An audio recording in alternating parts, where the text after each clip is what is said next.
할렐루야. 여러분과 같은 마음으로 우리 하나님께 영광 감사 올려드립니다.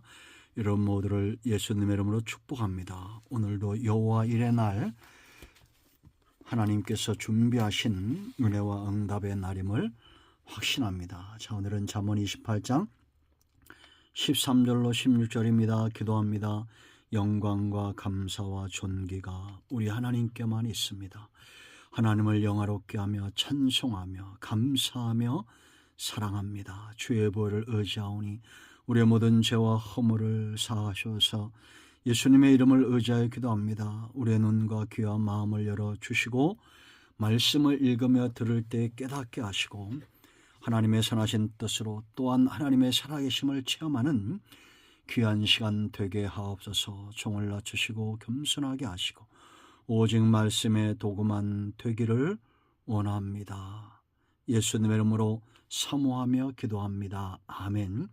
13절 말씀입니다. 자기의 죄를 숨기는 자는 형통하지 못하나 죄를 자복하고 버리는 자는 불쌍히 여김을 받으리라. 항상 경외하는 자는 복되거니와 마음을 완악하게 하는 자는 재앙에 빠지리라. 가난한 백성을 압제하는 악한 관원은 부르짖는 사자와 줄인 곰 같으니라. 무지한 지리자는 포악을 크게 행하거니와 탐욕을 미워하는 자는 장수하리라. 아멘. 여러분, 삶이 어떠십니까? 형통하십니까? 축복 형통입니다. 여러분 형통하십시오. 형통하시되 삶의 질이 아름답고 건강하기를 또한 축원드립니다. 장수하십시오. 장수하되 병치레하지 않으시고 범사의 영이 잘돼같이 범사가 잘되고 근심과 염려가 다 사라지는 복된 삶을 사시며 어떤 위기와 어려움 앞에서도 마음의 평안함을 빼앗기지 않기를 축원드립니다. 여러분, 우리가 항상 이렇게 복되고 건강하고 행복하면 얼마나 좋을까요? 그러나 우리가 신앙생활을 잘 영위해도 때로 어려움이 올 수도 있습니다. 시대가 악하면 하나님이 징계 채찍을 두시는데 그럴 때에도 여호수아와 갈렙은 있었고 다니엘과 사드락과 메삭과 아벳느고 같은 사람들도 있었습니다. 고난의 풀무에서 우리를 건져내시고 사자의 굴에서도 우리를 건져내시는 하나님은 참으로 여호와 되십니다. 여러분, 누가 이렇게 형통의 삶을 살까요? 오늘 마지막 절에 또 누가 장수할까요? 크게 세 가지를 기억하십시오. 먼저 13절을 보세요. 자기의 죄를 숨기는 자는 형통하지 못하다, 이렇게 말합니다. 그러나 죄를 자복하고 버리는 자는 불쌍히 여김을 받을 것이라고 말합니다. 죄를 통회하는 자, 자복하는 자가 형통하다는 겁니다. 그러나 숨기는 자는 형통하지 못한다는 거예요. 왜 그런지 아십니까? 모든 생사복이 하나님께로부터 오기 때문입니다. 이 하나님이 불쌍히 여기신다는 것은 하나님의 마음이 움직인다는 겁니다. 돌이킨다는 겁니다. 누구에게요? 통회하는 자에게요. 여러분, 아합 같은 사람도 기도할 때 하나님의 진노가 피해갔습니다. 히스기야의 눈물을 우리가 알죠. 눈물의 기도가 그의 생명의 연한을 15년을 연장시켰습니다. 살게 했습니다. 통회하는 자 다윗의 눈물을 우리가 기억합니다. 다윗이 우리아 사건 바세바 사건에 통회할 때에 하나님이 그의 기도를 들으시고 그를 다시 영화롭게 하셨습니다. 하나님의 마음을 움직이는 기도하십시오. 통회하는 겁니다. 자복하는 겁니다. 하나님 앞에서 교만하면 안 됩니다. 자, 왜 통회가 또 형통의 이유가 되느냐? 두 번째는 죄는 담입니다. 막힌 담입니다. 물이 들어오는 또랑이 막혔습니다. 그러면 물꼬를 트는 것이 먼저 돼야 됩니다. 물꼬를 트면 물이 들어오는 겁니다. 제가 전에도 말씀드렸는데요. 누가 부자냐? 땅을 50만 평 가졌지만 물 들어오지 않는 땅을 5,000평 가져도 물이 잘 들어오는 땅, 물이 들어오는 땅에 농사가 잘 되는 겁니다. 우리의 인생도 마찬가지입니다. 하나님과 막혀 있으면 안 됩니다. 우리의 영적인 상태가 성령으로 충만해지고 하나님으로부터는 은혜의 물길이 막히면 안 돼요. 묽고 트는 작업 회개하는 겁니다. 그러므로 여러분 죄담을 하십시오. 또한 죄는 있죠. 사람을 형통하게 할 수 없습니다. 죄로 인하여 재물을 얻는다 해도 죄는 만족을 주지 못해요. 형통은 철저히 마음 중심의 문제입니다. 만족하느냐라는 겁니다. 가난해도 만족한 사람이 있고 부자라도 만족한 사람이 있습니다. 죄의 문제를 해결한 겁니다. 통회는 출발입니다. 회개는 출발이에요. 우리가 예수 믿고 출발은 통회하는 순간부터 되어집니다.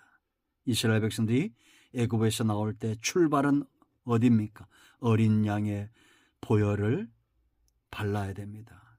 임방과 문지방에 바를 때에 하나님이 그 진노를 넘어가시는 겁니다. 진노가 넘어가는 거예요. 어린 양의 피를 의지해서 그들은 애굽에서 나왔습니다. 통회하기를 게을리하지 마십시오.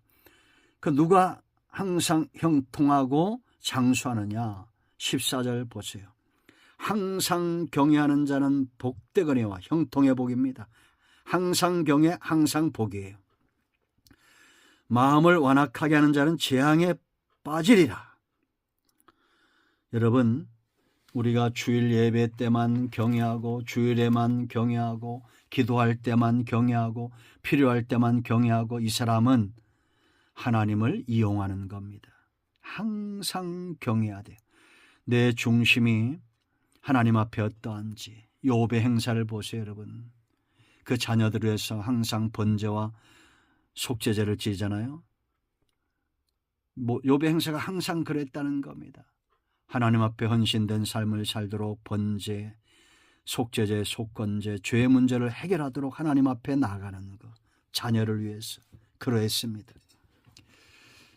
우리 여러분, 우리의 삶이 이러해야 됩니다. 항상 하나님 앞에서 나는 경외하는 자로 서 있는가 자신을 살필 줄 알아야 됩니다. 하나님이 그들을 기억하고 외면치 않으신다는 겁니다. 여러분, 사과나무를 사막에 심어봐요. 그럼 배나무가 됩니까? 아닙니다. 사과나무입니다. 배나무를 강가에 심든지 산중에 심든지 사막에 심든지 그 종은 바뀌지 않습니다. 우리 인생도 마찬가지입니다. 환경에 따라 바뀌는 데는 문제가 있습니다. 아무리 어려운 상황에서도 하나님을 경외하십시오. 미혹의 자리에서도 하나님을 경외함을 드러내고 푸른 초장 쉴만한 물가에서도 하나님을 경외하고 어떤 상황에서도 하나님을 경외하는 자 다윗처럼 복을 받을 겁니다.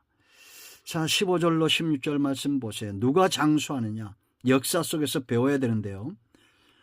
15절 보세요. 가난한 백성을 압제하는 악한 관원은 부르짖는 사자와 주림곰 같으니라. 이들 오래 못 갑니다. 무지한 치리자는 포악을 크게 행하거니와 탐욕을 미워하는 자는 장수한다. 무지한 치리자나 백성을 압제하는 사자 같고 곰 같은 자들은 장수 못한다는 얘기입니다. 히틀러 보세요, 여러분. 영원합니까? 영원한 것은 그의 만행이죠. 그의 악함이죠. 과거에 악을 행했던 자들이 오래가는 경우가 없습니다. 그러므로 여러분, 우리는 탐욕을 미워해야 되고 탐욕스러운 그런 정치인들이 대통령이 되지 않도록 국회의원이나 장관이나 국무총리나 이런 일이 되지 않도록 기도하고 분별력을 갖고 잘 뽑아야 됩니다. 뽑아놓고 탄핵하면 소 잃고 외양간 고치는 것과 똑같은 겁니다. 그러므로 여러분, 형통하시되 장수하십시오. 삶의 질이 평안하시고 아름답고 복되기를 축원드립니다. 하나님을 항상 경외하고 통회하고 탐심이 들어오지 않도록 자기를 영적 관리를 잘 해야 됩니다. 성도는 얼굴과 외모를 치장하지 않습니다. 중심을 치장합니다. 이세 아들 다윗이 하나님의 마음을 흡족하게 했던 것처럼 오늘날 저와 여러분의 중심이 하나님을 흡족하게 하기를 사모하고 간구합니다. 아멘. 기도합니다. 예수님의 이름을 의지하기도 합니다. 이 말씀대로 되게 하여 주시옵소서. 우리 가운데 마음이 상한 자, 병든 자 치유하시고 회복시켜 주시기를 원합니다. 예수님의 이름으로 사모하며 기도합니다. 아멘. 할렐루야.